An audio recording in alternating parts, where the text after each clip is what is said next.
అందరికీ నమస్కారం అండి. మన జనసేనాని ఆంధ్రప్రదేశ్ డిప్యూటీ సీఎం శ్రీ కొణిదెల పవన్ కళ్యాణ్ గారికి జన్మదిన శుభాకాంక్షలు.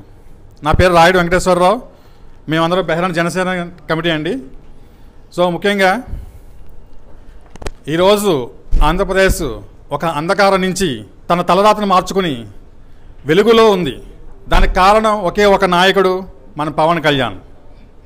ఎందుకంటే చెప్తున్నానంటే 2014లో ఆయన పార్టీ స్థాపించినప్పటి నుంచి కూడా ఏ రోజు ఆయన తన కోసం పార్టీ పెట్టలేదు.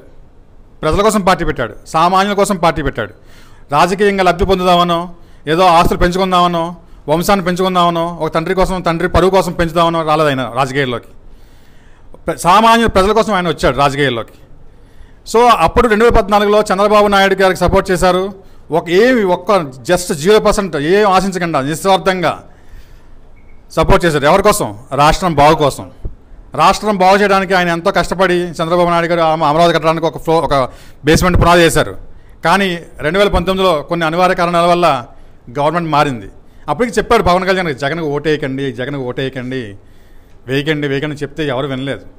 కానీ జగన్ వచ్చాడు. వచ్చిన తర్వాత ఏమైంది?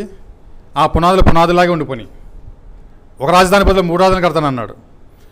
ఇంకా పోలవరం ప్రాజెక్ట్ ఆపేశాడు. ఇంకా రకరకాలుగా ఎన్ని చెప్పాలంటే ఇప్పుడు టైం సరిపోదు, కానీ చాలా ఉన్నాయి. కన్స్ట్రక్షన్ కాకుండా డిస్ట్రక్షన్ వైపు ఆయన దృష్టి సారించాడు. ఆయన ఎప్పుడు కక్ష రాజకీయాలు చేశాడు ఆయన. సో దాన్ని అంతమొందించాలంటే అటువంటి తాడేపల్లి ప్యాలెస్లో కట్టుకున్న కంచుకోట జగన్ పరిపాలనను, అరాచక పరిపాలనను అడ్డుకొనాలంటే ఎవరి వల్ల అవుతుంది? మనకందరికీ రామాయణం తెలుసు. రామాయణం ఎలా ఉంది? రావణాసుడికి ఎంతో ఆస్తి, ఎంతో బలం. రాముడి పక్కన కోతులు ఉన్నాయి, రాముడి పక్కన ఇవి ఉన్నాయి, కానీ ధర్మం ఉంది.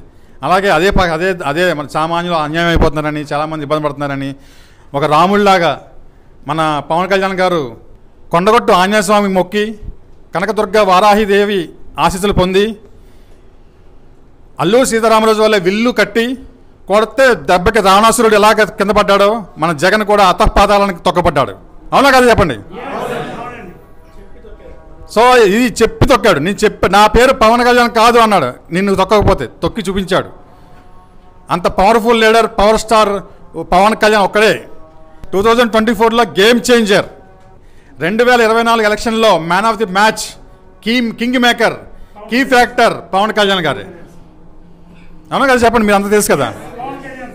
ఒక సామాన్యుడు రాజకీయం చేస్తే ఎలా ఉంటుందో చూపించిన పవన్ కళ్యాణ్. ఎందుకంటే అవతల పక్కన లక్షల కోట్లు, తండ్రి నుంచి వారసత్వంగా వచ్చిన లక్షల కోట్లు, ఎంతో బలం, ఎంతోమంది రౌడీయిజం, ఎంతోమంది అరాచక పాలన, వీటి ముందు నిలబడాలంటే ఒక సామాన్యుడిగా ఎంత కష్టం మీరు ఆలోచించండి. అవన్నీ తట్టుకుని ఎంతో గుండె ధైర్యంతో, ఎంతో మనోబలంతో ఆయన ముందుకెళ్ళి ఈరోజు విజయం సాధించారు. ఎవరికి ఈ విజయం అంతా? ఎవరికి? ఆయన నెగ్గిన కాడి నుంచి కూడా ఎవరికి ఏ నిమిషం కూడా వేస్ట్ చేయకుండా కష్టపడుతూ ఎన్నో పనులు చేసి పెడతారు. ఆయన పెండింగ్ పనులు ఎంతో అభివృద్ధి చేస్తున్నారు. ఆయన ఎప్పుడు కూడా కక్షపూరిత రాజకీయాల వైపు కానీ, ఇంకొకరు ఇన్సల్ట్ చేయడం కానీ ఎప్పుడు ఆయన పద్ధతే కాదు అది. ఆయన పని ఏంటి ఆయన చేసుకుంటూ వెళ్తున్నారు. ఇలాంటి వాటిని మనం గుర్తించి భవిష్యత్తులో కూడా మనవంతు సాయం అందించి, మనవంతు తోడ్పాటు ఆయనకి అడుగులో అడుగేసి ఆయనకి ఎప్పుడు మనం తోడుండాలని మనం కోరుకుంటున్నాం.